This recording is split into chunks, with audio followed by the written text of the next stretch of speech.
یا رب مصطفیٰ تو مجھے حج پہ بلا، آکے میں دیکھ لوں آنکھ سے کعبہ تیرا۔ بسم اللہ الرحمن الرحیم۔ حاضرین و ناظرین، السلام علیکم ورحمۃ اللہ وبرکاتہ۔ قربانی کے چند اہم مسائل آپ کے سامنے بیان کیے جا رہے ہیں۔ آپ ان مسائل کو خوب اچھی طریقے سے سنیں، سمجھیں اور اس پر عمل کرنے کی کوشش کریں اگر آپ کو اس کے عمل کا موقع ملے۔ ایک مسئلہ یہ ہے کہ اگر ہم کسی دوسرے انسان کی یا رشتہ دار کی واجب قربانی کرنا چاہتے ہیں، مثال کے طور پر کوئی والد صاحب ہیں تو وہ اپنے بیٹے کی جانب سے یا اپنے والد کی جانب سے قربانی کرنا چاہتے ہیں۔ اب وہ یہ سوچ رہے ہیں کہ میں اپنے والد کی قربانی کر رہا ہوں، ان کو پوچھنے کی کیا ضرورت ہے، یا میں اپنے بیٹے کی جس کی واجب قربانی ہے، جو صاحب استطاعت ہے، اس پر قربانی کرنا واجب ہے، اور ان کے نام سے والد یا بیٹا قربانی کرنا چاہتا ہے، تو پھر ان کی اجازت کی کیا ضرورت ہے۔ تو یہ مسئلے کو یاد رکھیں کہ اگر ہم کسی کی طرف سے واجب قربانی ادا کرنا چاہتے ہیں تو اس کی اجازت ضروری ہے، اس کی اجازت لازمی ہے۔ اس کو یہ کہا جائے کہ میں آپ کی بھی قربانی میں اپنی طرف سے ادا کر رہا ہوں۔ اگر بیٹا کر رہا ہے تو باپ سے کہہ دے، اور باپ کر رہا ہے تو بیٹے سے کہہ دے کہ میں تمہاری طرف سے واجب قربانی ادا کر رہا ہوں، اور وہ یوں کہہ دے کہ ٹھیک ہے آپ کر دیجئے۔ اگر وہ یہ کہے کہ نہیں میں اپنی قربانی خود کر رہا ہوں تو پھر صحیح نہیں، پھر والد کا اس طریقے سے قربانی کرنا صحیح نہیں ہے اگر اجازت نہ دے۔ اور اگر اجازت دے دے کہ ٹھیک ہے ابو جی آپ کر دیجئے، تو اس طریقے سے پھر والد کا اپنے بیٹے کی طرف سے قربانی کر دینا جائز ہو جائے گا۔ تو اس مسئلے کو اتنا یاد رکھیں کہ ہم کسی کی واجب قربانی کرنا چاہتے ہیں تو اس کی اجازت لازمی ہے، لیکن بعض رشتہ داروں میں بعض جگہوں پہ ایسا ہوتا ہے کہ ہر سال گھر کا بڑا آدمی اپنی طرف سے بغیر کسی کو پوچھے، یہ رواج چلتا آ رہا ہے کہ بڑا آدمی ہر سال کر رہا ہے سب کی طرف سے، تو پھر پوچھنے کی ضرورت نہیں ہے، کیونکہ سب کو معلوم ہے کہ ہمارے جو گھر کے بڑے دادا جان ہیں یا ابو جی ہیں وہ ہر سال اسی طریقے سے کرتے ہیں۔ تو لہذا اگر یہ سب کو معلوم ہے کہ وہی کرتے ہیں تو پھر پوچھنا لازمی نہیں ہے، بغیر اجازت کے اور بغیر ان کو اطلاع دیے کہ بھی قربانی ہو جائے گی۔ ایک مسئلہ یہ ہے کہ ہم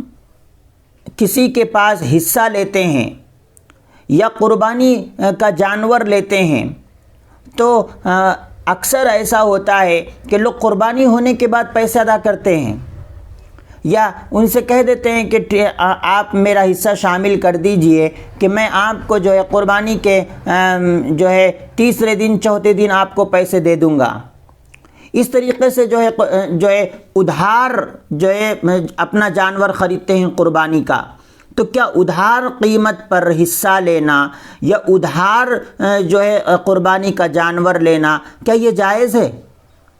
ہاں بالکل جائز ہے۔ اگر آپ کسی سے ادھار لے کر قربانی کرتے ہیں یا ادھار کے معاملے پر قربانی کرتے ہیں، اگر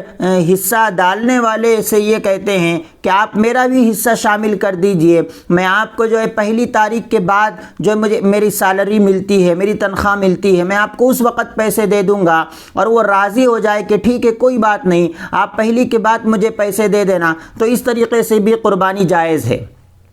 درست ہے، اور اکثر ایسا ہوتا بھی ہے۔ تو اس مسئلے کو بھی یاد رکھ لیں۔ ایک مسئلہ یہ ہے کہ بعض لوگ چھوٹے جانور بکرے وغیرہ ہوتے ہیں اپنے گھروں میں ذبح کرتے ہیں، اور گھروں میں جو قربانی ہوتی ہے وہ قربانی عورتوں کی طرف سے بھی ہوتی ہے، عورت کی طرف سے بھی ہوتی ہے۔ اگر کوئی عورت یہ کہے کہ میرا بکرا ہے، میری قربانی ہے، میں ہی اس کو ذبح کروں گی بسم اللہ اللہ اکبر یا دعا پڑھ کے، تو کیا عورت قربانی کا جانور ذبح کر سکتی ہے یا نہیں کر سکتی ہے؟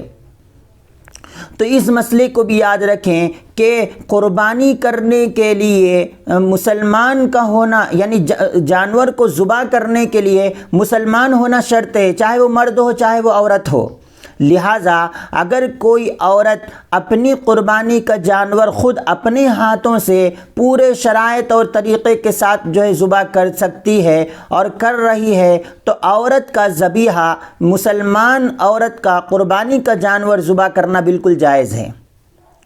یہ بھی اس مسئلے کو یاد رکھیں، اور جو ہے اس طریقے سے کیا جا سکتا ہے کہ کوئی عورت اپنا جانور خود اپنے ہاتھوں سے ذبح کرے۔ ایک مسئلہ یہ ہے کہ کیا قربانی کا گوشت، قربانی چونکہ ایک عبادت کے طور پر اس عمل کو کیا جاتا ہے، تو کیا قربانی کا گوشت غیر مسلم کو دیا جا سکتا ہے یا نہیں دیا جا سکتا ہے؟ غیر مسلم ہیں، بہت سارے ایسے گھروں میں بعض لوگ نوکر کی حیثیت سے بھی رہتے ہیں یا پڑوسی کی حیثیت سے رہتے ہیں، اور وہ بلکہ ہم نے تو یہاں تک دیکھا کہ قربانی کے گوشت کی جو کٹوتی کرنے والے ہوتے ہیں، بوٹی بوٹی کرنے والے ہوتے ہیں، وہ بھی غیر مسلم ہوتے ہیں۔ تو جب ہمارا حصہ ہم اٹھا لے جاتے ہیں تو وہ یوں کہتے ہیں کہ ہم کو بھی تھوڑا سا گوشت دے دیجئے، تو بعض لوگ دے بھی دیتے ہیں ان غیر مسلم بھائیوں کو۔ لیکن سوال یہ ہے کہ کیا قربانی کا ایک مقدس گوشت، قربانی جو اللہ کی عبادت کے طور پر کیا جاتا ہے، کیا اس حصے کا جو ہے گوشت کیا غیر مسلم کو دیا جا سکتا ہے یا نہیں دیا جا سکتا ہے؟ تو اس مسئلے کو بھی آپ اچھی طریقے سے سن لیں اور یاد رکھیں کہ قربانی کا گوشت بھی غیر مسلم کو بالکل دیا جا سکتا ہے، بالکل دیا جا سکتا ہے۔ اور جہاں چھوٹے جانور ہم ذبح کرتے ہیں، بلکہ وہاں تو یہ ہونا چاہیے کہ جیسے بکری، بکرا، دمبا وغیرہ، اس کا گوشت غیر مسلم اپنے جو پڑوسی ہے ان کو بھیجانا چاہیے، کیونکہ اکثر ایسا ہوتا ہے کہ ہمارے پڑوس میں غیر مسلم ہوتے ہیں، وہ یوں سوچتے ہیں کہ یہ تو بکرے پہ بکرے جو ہے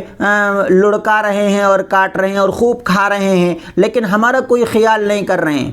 لہٰذا ہمیں یہ چاہیے کہ خاص طور سے چونکہ بڑے جانور چونکہ وہ لوگ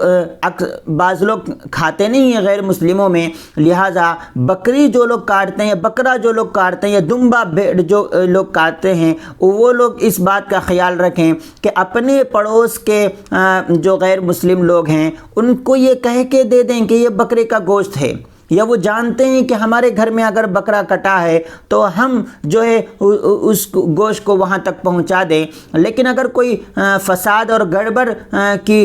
کا اندیشہ ہے تو پھر ایسا بالکل نہ کریں۔ لیکن اس مسئلے کو یاد رکھ لیں کہ قربانی کا گوشت غیر مسلم کو دیا جا سکتا ہے، اس مسئلے کو یاد رکھیں۔ اللہ تعالیٰ سے دعا ہے کہ اللہ تعالیٰ ہمیں ہر عمل کو شریعت کی روشنی میں سمجھ کر اور جان کر اس پر عمل کی توفیق نصیب فرمائے۔ وآخر دعوانا ان الحمد للہ رب العالمین۔